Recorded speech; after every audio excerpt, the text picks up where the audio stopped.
सादर प्रणाम करता हूं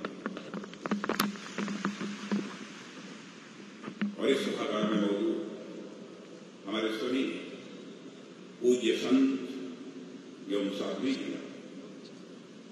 सबसे पहले मैं इस ऊर्जा को नमन करता हूं जो स्वामी आशुतोष जी महाराज के आशीर्वाद के रूप में हमारे चारों तरफ विद्यमान है। मैं आपके समक्ष उपस्थित आप सभी श्रद्धालुओं को भी नमन करता हूं। मैं दिव्य ज्योति जागृत संस्थान के प्रति अपना आभार प्रकट करना चाहता हूं। इस संस्थान में मुझे आमंत्रित कर उन्होंने मेरे ऊपर बहुत बड़ी कृपा की है। गुरु पूर्णिमा सनातन संस्कृत का एक बहुत ही महत्वपूर्ण अंग है। हम लोग बचपन से ही गुरु पूर्णिमा को एक महोत्सव के रूप में देखते आ रहे हैं, लेकिन जो मनोरम दृश्य आज प्रत्यक्ष मैं अपनी आंखों से यहां देख रहा हूं, जो आंखों को सुकून दे रहा है और साथ ही साथ मेरे हृदय को यह शांति भी दे रहा है। और मैं कह सकता हूं यह दृश्य अपने में अद्भुत है। साथियों, आज मैं आपके समक्ष भारत के रक्षा मंत्री के रूप में नहीं आया हूं, बल्कि मैं देश के एक नागरिक के रूप में आप सबके समक्ष में उपस्थित हूं।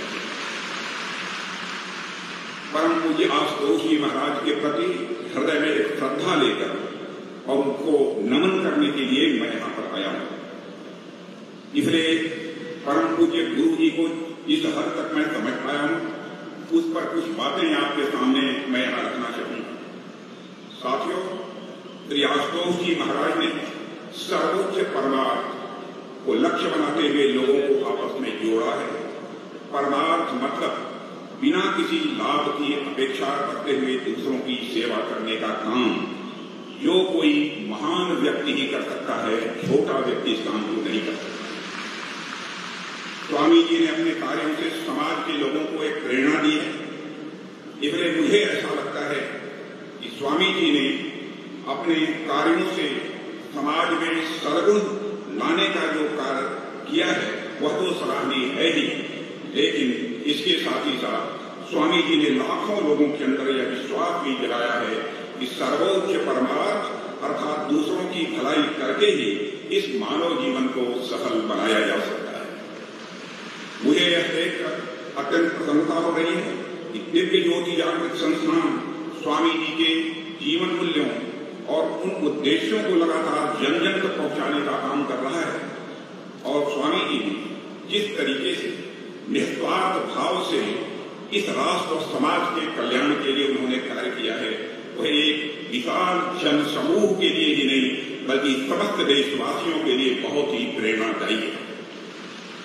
स्वामी जी द्वारा शुरू किए गए कार्य आज भी सुचारू रूप से चल रहे हैं और यह दर्शाता है कि स्वामी आशुतोष जी महाराज अपने कार्यों के माध्यम से आज भी हमारे बीच उपस्थित हैं। देवियों व सज्जनों, स्वामी जी ने एक गुरु की भूमिका में रहकर इस अंधकारमयी दुनिया में एक प्रकाश स्तंभ के रूप में काम किया है। उन्होंने समाज को एक राह दिखाई है कि कैसे सेवा के माध्यम से हम परमात्मा तक पहुंच सकते हैं अथवा परमात्मा की अनुभूति कर सकते हैं और अपना जीवन हम कैसे सफल बना सकते हैं। आज गुरु पूर्णिमा का दिन हमें यह भी आभास दिलाने वाला दिन है कि वाकई इस संसार में गुरु का क्या महत्व होता है। साथियों, जहां तक मैं समझता हूं, गुरु इस संसार में हमारे लिए एक पथ प्रदर्शक का कार्य करता है, एक मार्गदर्शक का वह कार्य करता है। आप सबके मोबाइल में एक एप्लीकेशन होगी, गूगल मैप। आपको जहां भी जाना होता है आप उसमें अपना डेस्टिनेशन यानी गंतव्य डाल देते हैं और आपको अपने डेस्टिनेशन यानी गंतव्य तक पहुंचने का एक उपयुक्त रास्ता दिख जाता है। जाहिर सी बात है, यदि आपको रास्ते की जानकारी नहीं है तो भी आप अपने डेस्टिनेशन पर बिना गूगल मैप्स के यूज के भी पहुंच सकते हैं, लेकिन हो सकता है आपको अधिक समय लग जाए, रास्ता आपके लिए और भी मुश्किल हो जाए। इसलिए इन तमाम मुश्किलों को दूर करने के लिए व्यक्ति गूगल मैप्स का सहारा लेता है ताकि उसे अपने डेस्टिनेशन तक पहुंचने के लिए सही रास्ता दिख जाए। देवियों व सज्जनों, गुरु की भूमिका भी इसी प्रकार सदैव सही राह दिखाने वाली होती है और इस पथरीले संसार में, इस अनित्य संसार में वे हमें रास्ता बताते हैं ताकि हम परमात्मा तक हम पहुंच सकें। सही मायने में गुरु इस आत्मा को उस परमात्मा से जोड़ने के लिए एक ब्रिज के रूप में काम करते हैं। गुरु हमें संसार के इस भाव सागर से निकालकर उस परम सत्ता तक पहुंचाने का काम करते हैं और सबसे महत्वपूर्ण, गुरु हमें हमारे धर्म का ज्ञान कराते हैं। गुरु हमें अपने धर्म का पालन करना भी सिखाते हैं। जब मैं यहाँ धर्म कह रहा हूँ तो उससे मेरा आशय किसी पंथ से नहीं है, किसी मजहब से नहीं है, बल्कि धर्म से मेरा आशय हमारे कर्तव्य से। और धर्म हमारे जीवन के सभी पड़ावों और सभी भूमिकाओं में यह आवश्यक होता है। हमें अपने व्यक्तिगत और सार्वजनिक दोनों ही प्रकार के जीवन में धर्म का पालन करना होता है। यदि मैं व्यक्तिगत जीवन पर बात करूं तो हमारे माता पिता, संतान, मित्र आदि सबका एक निश्चित धर्म है।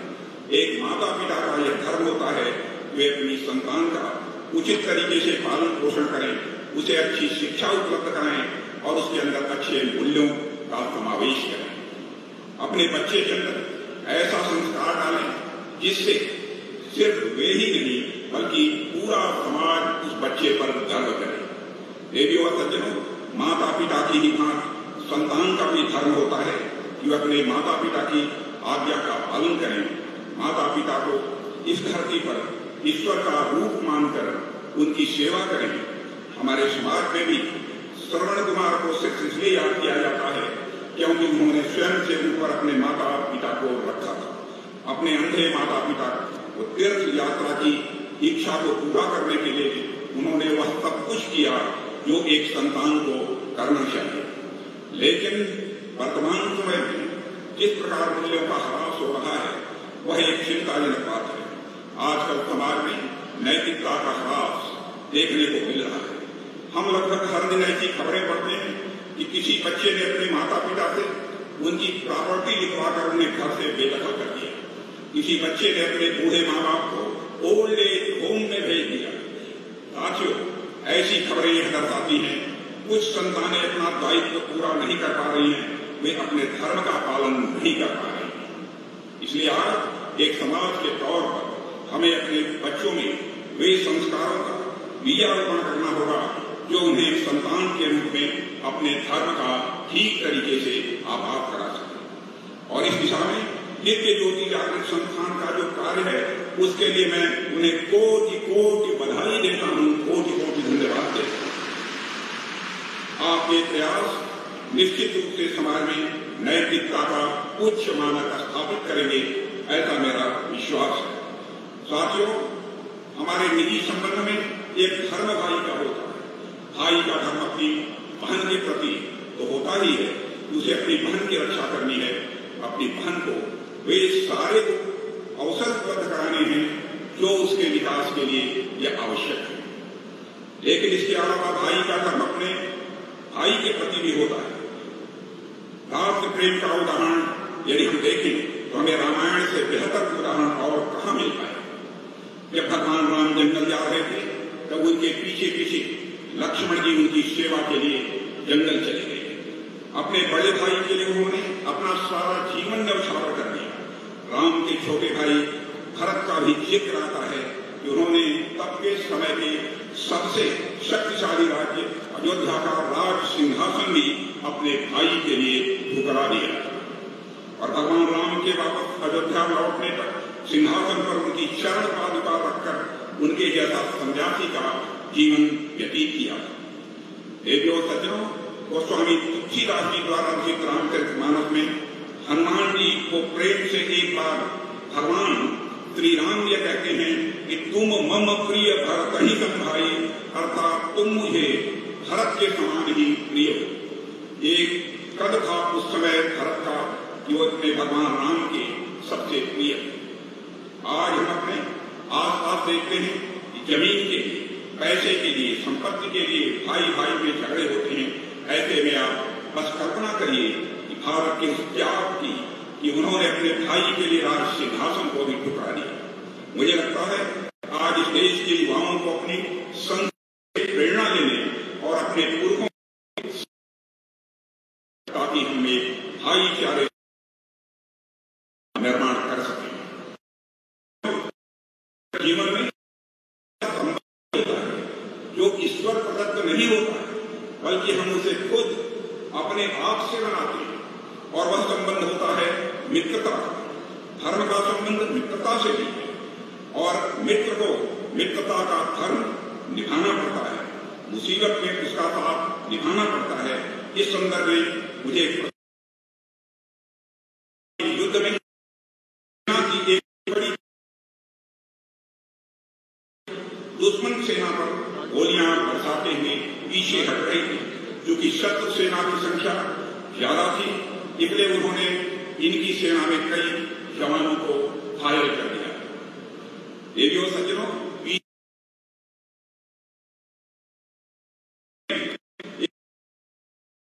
और वह बाकी पीछे छूट गया। जब उसके मित्र ने यह दृश्य देखा तो उसने अपने घायल मित्र के पास जाकर उसे बचाने, वह सैनिक इतना घायल हो चुका है कि अब वह बचेगा नहीं, इसलिए उसको बचाने के चक्कर में तुम अपनी जिंदगी को दांव पर मत लगाओ, कम से कम अपनी जान तो बचा लो।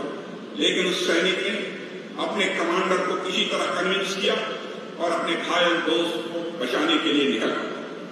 जब अपने घायल दोस्त को कंधे पर उठाकर वह वापस अपनी पलटन में आया, तब तक उसका मित्र शहीद हो चुका था।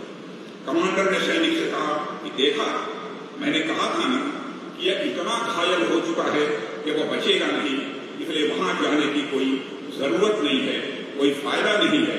लेकिन सैनिक ने अपने कमांडर से कहा कि सर, अभी वह निश्चित रूप से मर चुका है, लेकिन जब उसको बचाने के लिए मैं वहां गया था तब वह जीवित था, और मुझे देखकर उसने कहा कि मुझे विश्वास था कि तुम मुझे बचाने जरूर आओगे।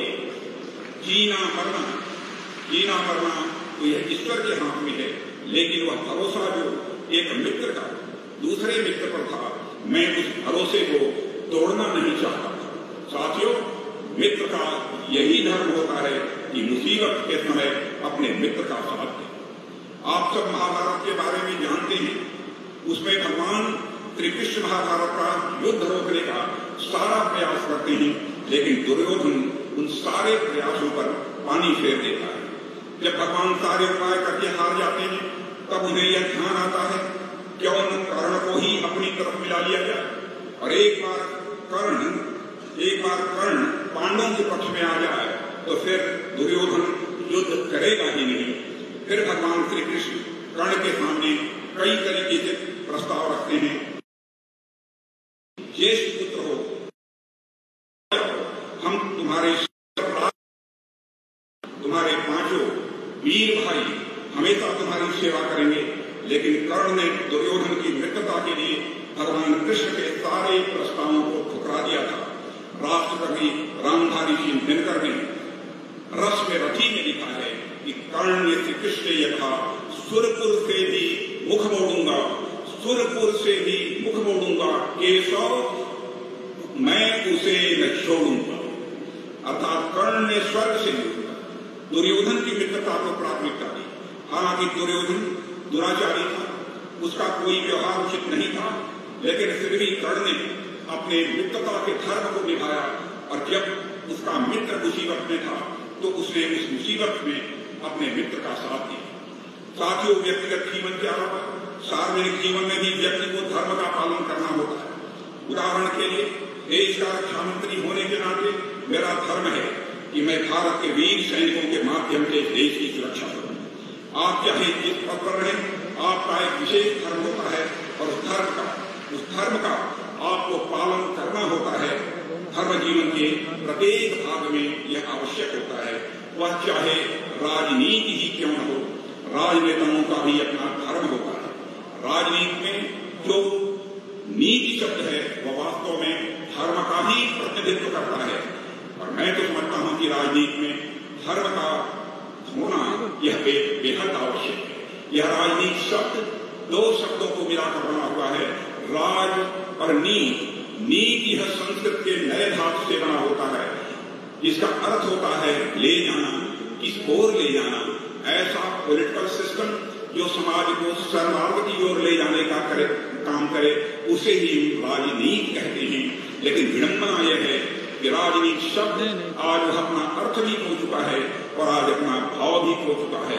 आइए हम सभी मिलजुल कर इस दिव्य जागृति योग संस्थान के माध्यम से यह संकल्प लें कि भारत की राजनीति में खोए हुए इस अर्थ व भाव को हम सब मिलकर पुनः स्थापित करेंगे। यह संकल्प लेने की आवश्यकता है। इससे राजनेताओं को अपने कर्तव्य का आभास होता है, उन्हें जनता के कल्याण के लिए कार्य करना। हालांकि कुछ लोग राजनीति और धर्म एक दूसरे से अलग करके देखने के हिमायती होते हैं, पर मैं समझता हूं शायद वह धर्म का अर्थ नहीं समझ पाते हैं। इस संदर्भ में महात्मा गांधी की कही एक बात याद आती है। उन्होंने एक बात कहा था कि those who say religion has nothing to do with politics do not know what religion is। अर्थात जो लोग ये कहते हैं कि धर्म का राजनीति से कोई लेना देना नहीं है, वह लोग शायद धर्म को जानते ही नहीं। मैं तो कहता हूं धर्म ही नहीं, ऐसे लोग राजनीति भी उचित तरीके से नहीं जानते। हमारे देश में जिस राजनीति की चर्चा की गई है वह स्वयं में धर्म से प्रेरित है। हमारे यहाँ राजनीति को केवल सत्ता प्राप्त करने का माध्यम नहीं बताया गया है, बल्कि उसे जनता की सेवा का माध्यम बताया गया है। इसलिए कर्तव्य परायण राजा को हमारे यहाँ भगवान तक की संज्ञा दी गई है। इसलिए नहीं कि राजा के पास शक्ति होती है, बल्कि इसलिए कि राजा के पास जनता का सुख दुख देखने, उसका कल्याण सुनिश्चित करने का कर्तव्य होता है। साथियों, भगवान राम ने ही, बल्कि भगवान राम ही नहीं, बल्कि भारतवर्ष के कई राजाओं ने समय समय पर अपने राजधर्म का परिचय देकर एक नया उदाहरण पेश किया है। आप सबने राजा शिवी की कहानी सुनी होगी। एक बार की बात है, एक कबूतर किसी बात से बचते हुए उनके चरणों में आ गिरा और वह कहने लगा कि महाराज मेरे प्राणों की रक्षा कीजिए। महाराज शिवी ने उस कबूतर को यह आश्वासन दिया कि मैं तुम्हारी रक्षा करूंगा। तभी उस कबूतर के शिकार को खोज में बाज भी अपने उनके पास आ गए। अब चूंकि महाराज शिवी कबूतर की प्राण की रक्षा का व्रत ले चुके थे, इसलिए वह कबूतर को छोड़ तो नहीं सकते थे, लेकिन वह शरण में आए हुए बाज के साथ अन्याय भी नहीं कर सकते थे, क्योंकि यह प्रकृति का नियम है कि घोड़ा घास से दोस्ती कर लेगा तो खाएगा क्या, कबूतर या बाज का भोजन था। और यही कारण है, और बाज भी महाराज शिवी की प्रजा के समान था, वह उस बाज को भी भूखा नहीं रख सकते थे। और इसीलिए अपने शरीर से महाराजा शिवी ने कबूतर के वजन के बराबर मांस का टुकड़ा निकालकर उस बाज को दे दिया। देवी और सज्जनों, जैसा कि मैंने अभी जिक्र किया, एक राजा का सबसे बड़ा धर्म होता है अपने प्रजा की हितों की रक्षा करना। एक राजा का यही कर्तव्य होता है कि वह समाज के आखिरी छोर पर खड़े व्यक्ति के उद्धार के लिए वह काम करे। और साथियों, मुझे यह कहते हुए बेहद संतोष है कि हम सभी उसी दिशा में अपने कर्म आगे बढ़ाने का प्रयत्न कर रहे हैं, और स्वामी श्री आशुतोष जी महाराज के आशीर्वाद से हम निरंतर अपने उद्देश्य की प्राप्ति में कामयाब भी हो रहे हैं। साथियों, एक और धर्म होता है जिसकी चर्चा के बिना मैं समझता हूं ये सारी बातें अधूरी रहेंगी, और वह धर्म है मानवता का। हमारे जो निजी संबंध है वह सीमित होते हैं, मतलब हमारे माता पिता होते हैं, हमारे कुछ मित्र होते हैं, हमारे भाई बहन होते हैं, हमारे निजी जीवन में कुछ ही लोग आते हैं। इसके अलावा यदि मैं सार्वजनिक संबंधों की बात करूं तो कई बार आपका सार्वजनिक जीवन भी केवल कुछ ही लोगों तक सीमित रह जाता है। इसलिए मैं आपसे इस पर विशेष बात करना चाहूंगा कि निजी और सार्वजनिक जीवन में धर्म के पालन के अलावा हम मानव के रूप में भी अपने धर्म पर ध्यान केंद्रित करें। एक मानव के रूप में हमारा धर्म असीमित हो जाता है। हम स्वयं को इस धरती पर उपस्थित हर मानव से जोड़कर देख पाते हैं। भारत की संस्कृति तो हमेशा से ही मानवता की यह ध्वजवाहक रही है। हम आज भी जब पूजा करते हैं तो पूजा में हम विश्व का कल्याण मांगते हैं, सिर्फ अपना कल्याण नहीं मांगते। यह जो विश्व के कल्याण की भावना हमारी संस्कृति के अंदर है, हमें उसे ही दिखाने की और एक मानव के रूप में अपने धर्म को पहचानने की आवश्यकता है। और मुझे यह देखकर अत्यंत प्रसन्नता हो रही है कि दिव्य ज्योति जागृत संस्थान समाज के हर क्षेत्र में मानव की सेवा को सर्वोच्च परमार्थ मानते हुए काम कर रहा है। नेत्रहीन उत्थान कार्यक्रम, गौ संरक्षण, पर्यावरण संरक्षण व आपदा प्रबंधन जैसे अनेक मार्गी कार्य हैं जो संस्थान के द्वारा लगातार आयोजित किए जा रहे हैं। इन कार्यक्रमों के माध्यम से संस्थान समाज का कल्याण तो कर ही रहा है, साथ ही सामान्य मानव के लिए एक प्रेरणा स्रोत के रूप में भी काम कर रहा है कि मानवता की सेवा करना ही एक सच्चे मानव का यह धर्म है। देवियों और सज्जनों, देश अमृत काल में प्रवेश कर चुका है। अमृत काल की समाप्ति तक अर्थात 2047 तक हम भारत को एक विकसित राष्ट्र बनाने के संकल्प के तहत आगे बढ़ रहे हैं और हमें दिव्य ज्योति जागृत संस्थान जैसे संस्थानों के साथ ही मिलकर काम करना होगा। यह हमारी मान्यता है और मुझे पूरा विश्वास है कि दिव्य ज्योति जागृत संस्थान अब तक समाज के कल्याण के लिए जो कार्य करते आया है वह आगे भी इसी प्रकार से करता रहेगा, परम पूज्य आशुतोष जी महाराज की कृपा से। इस अवसर पर अधिक कुछ न कहते हुए एक बार फिर आप सभी के प्रति आभार व्यक्त करना चाहूंगा कि आपने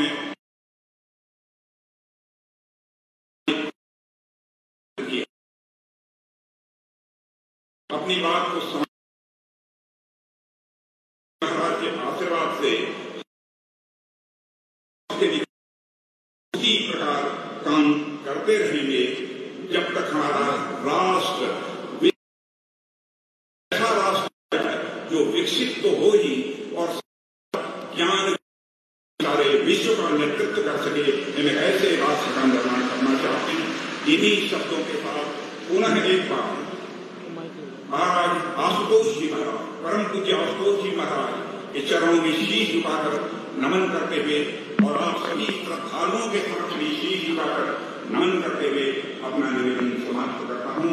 आप सबको बहुत बहुत